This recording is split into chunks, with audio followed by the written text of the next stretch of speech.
बिस्मिल्लाहिर्रहमानिर्रहीम। नाज़रीन, आज का जो हमारा टॉपिक है वो मेडिकल जूरिस्प्रूडेंस के हवाले से है।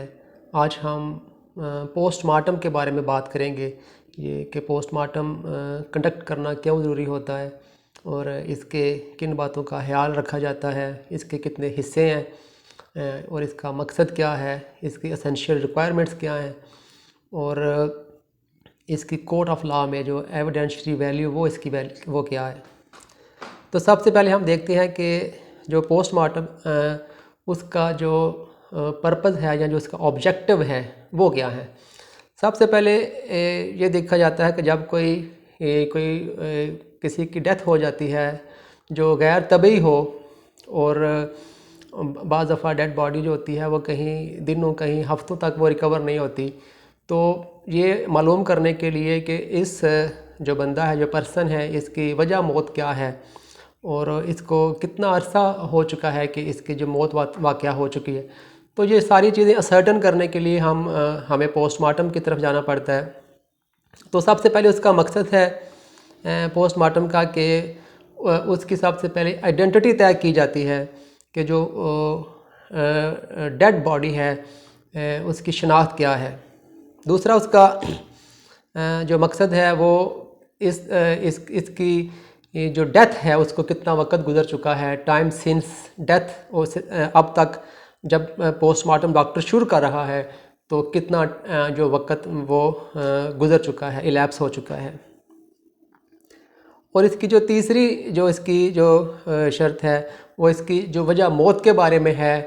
और जो चौथी इसकी जिसको जो मकसद है वो अगर कोई बच्चा था तो देखा जाता है कि ये इसकी लाइव बर्थ हुई है या ये स्टिल बॉर्न हुआ है। अगर नाज़रीन कोई कुछ म्यूटिलेटेड ऑर्गन्स मिलते हैं या कुछ स्केलेटल रिमेन्स मिलती हैं तो ये भी देखा जाता है कि ये जो बाकियात हैं आया कि ये किसी ह्यूमन बीइंग की हैं। और फिर वही बातें कि अगर ये ह्यूमन बीइंग की हैं तो इसकी काज ऑफ डेथ क्या है और इसका टाइम सिंस डेथ कितना वक्त गुजर चुका है। ये नाज़रीन इसका ऑब्जेक्टिव है। इसके बाद हम बात करते हैं कि इसके कितने पार्ट्स होते हैं। जो पोस्टमार्टम रिपोर्ट है वह कितने हिस्सों पर मुश्तमिल होती है। बल्कि उससे पहले हम बात कर लेते हैं कि इसकी जो एसेंशियल रिक्वायरमेंट्स हैं वो क्या हैं। तो सबसे पहले इसकी जो बुनियादी रिक्वायरमेंट है वो एक जो रजिस्टर्ड मेडिकल प्रैक्टिशनर है, जो मेडिकल ऑफिसर है, वो इसको कंडक्ट करेगा और इसकी बाकायदा ऑथराइजेशन से वो इसको कंडक्ट करेगा और इसको थारली और मेटिकुलसली इसको कंडक्ट करेगा, मुकम्मल इसका कंप्लीट इसका जो वो मुआयना करेगा और इसका जो तहरीरी रिकॉर्ड है वो प्रिज़र्व करेगा। जो इंफॉर्मेशन उसने हासिल की हैं उस पोस्टमार्टम से, उनका वो तहरीरी रिकॉर्ड भी प्रिज़र्व करेगा। और जो उसका जो एविडेंशरी मटेरियल है, ख़ास तौर पर अगर कोई बुलेट बॉडी से रिकवर होती है तो वो उसको भी कलेक्ट करेगा। और आखिर में नाज़रीन वो इसके बाबत अपनी वो एक रिपोर्ट तैयार करेगा। तो ये तो इसकी कुछ रिक्वायरमेंट्स हैं। अब हम देखते हैं कि इसके कितने हिस्से होते हैं और इनको कितने पार्ट्स और कितने हिस्सों में ये सारा अंजाम दिया जाता है।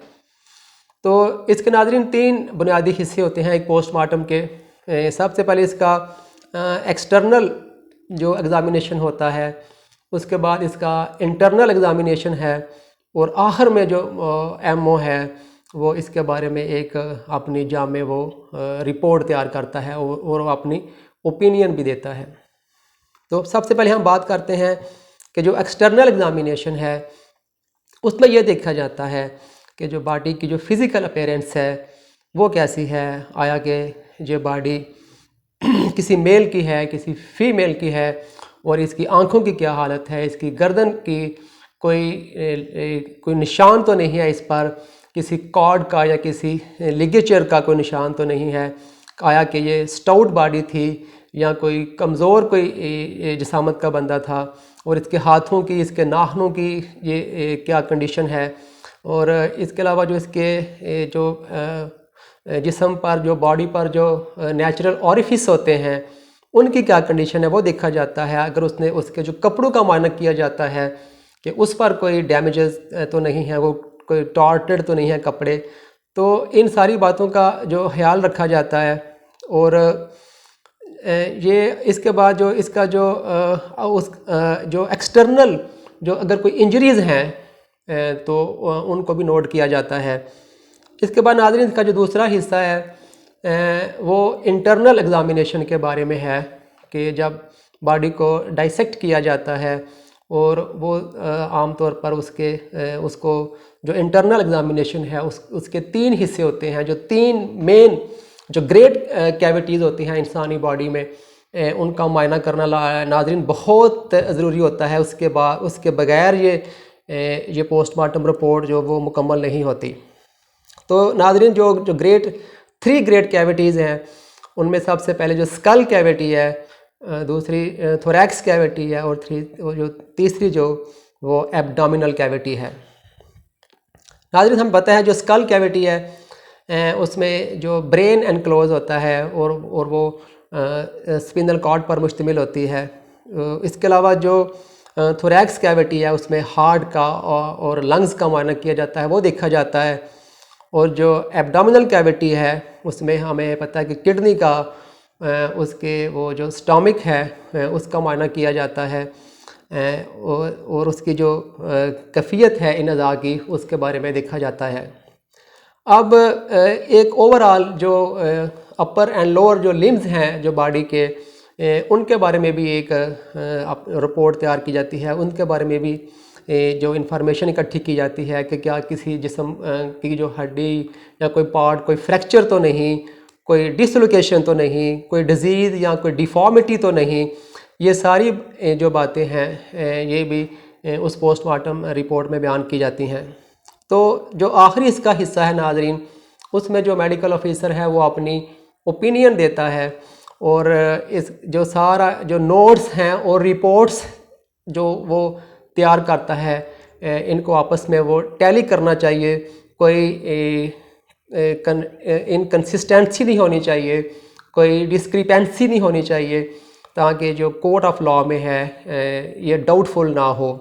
اگر کوئی وہ الٹریشن کرتا ہے یا کوئی ایریز کرتا ہے تو اس کو وہ ڈاکٹر جو ہے وہ انیشیل کرے گا تاکہ جو اس کی جو اتھینٹسٹی ہے اس پر کوئی کویشچن آئے. آخر میں ناظرین میں بات کرتا ہوں کہ اس جو پوسٹ مارٹم رپورٹ ہے عدالت میں اس کی جو ویلیو کیا ہے، ایویڈینشری ویلیو کیا ہوتی ہے.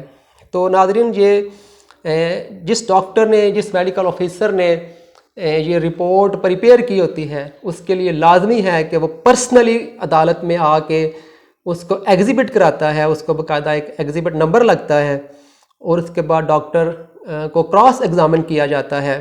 جو ڈیفنس کا جو لائر ہوتا ہے وہ اس ڈاکٹر صاحب کو وہ کراس ایگزامن کرتا ہے. اس کے بعد ہی اس جو رپورٹ کی وہ ایکسیپٹیبلٹی ہوتی ہے اور اس کی کوئی ویلیو ہوتی ہے. ادروائز اگر ڈاکٹر پیش نہ ہو تو اس کو کراس ایگزامن نہ کیا جائے تو وہ پوسٹ مارٹم رپورٹ اپنی جو لیگل سینکٹیٹی ہے وہ کھو دیتی ہے. تو ناظرین یہ ہماری آج کی ویڈیو تھی پوسٹ مارٹم کے بارے میں. امید ہے آپ کو یہ ویڈیو پسند آئے گی. ویڈیو کو لائک اور شیئر کر دیں، چینل کو سبسکرائب کر لیں. اپنا خیال رکھیں. Take care. اللہ حافظ.